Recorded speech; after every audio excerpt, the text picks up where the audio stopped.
Vanessa Poonah is also at one of those special voting stations. She is in Cape Town for us. Vanessa, just talk to us then about what is currently happening where you are. I understand that there are, smooth operations so far on the first day of the special voting.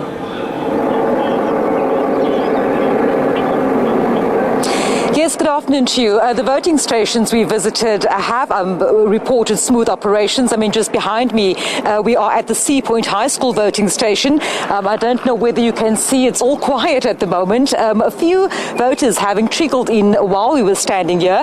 And of course, we just spoke to the officials. There are some 178 registered special votes to take place at this station. Of those, 60 had already come in. Those, of course, are those voters visiting the station.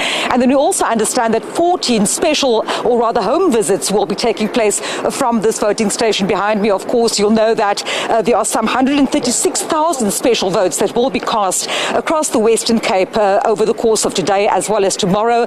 And of those, some 51,000 are home visits. A short while ago, we visited an old age home in Gugulethu on the Cape Flats, and speaking to some of the elderly there, saying that they feel it's very important to vote in this election. I'm urging every South African to do so.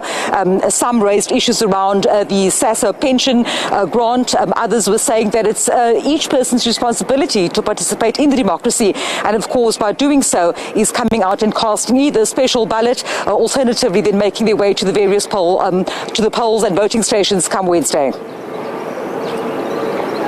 Vanessa, the IEC had said that it is ready, to facilitate everybody.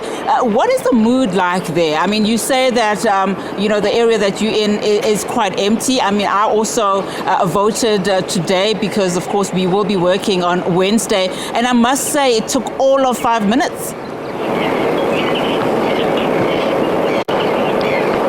Indeed, and that's the experience, I think, from most people. I've spoken to some of them going in and then coming out of the voting station saying that it went quite smoothly.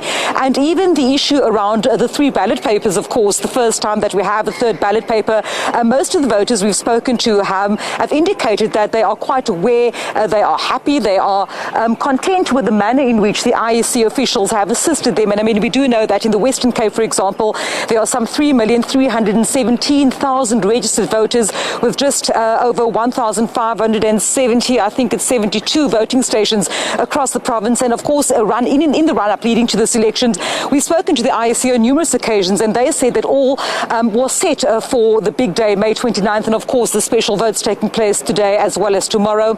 I can also just reflect back on what the Western Cape Police Commissioner told us a few days ago when they outlined their readiness for the Western Cape. I mean, saying that they don't expect major mayhem around the Western Cape. I mean, I think there was something like 49 voting stations that were of high risk, 400 and something, I think 475 of medium risk. But the provincial commissioner then saying to us that they don't anticipate major violence or major upsets in this election. And I mean, just judging by the way the special voting has gone for the past few hours since it opened this morning at 9 o'clock, we haven't encountered any problems at various voting stations.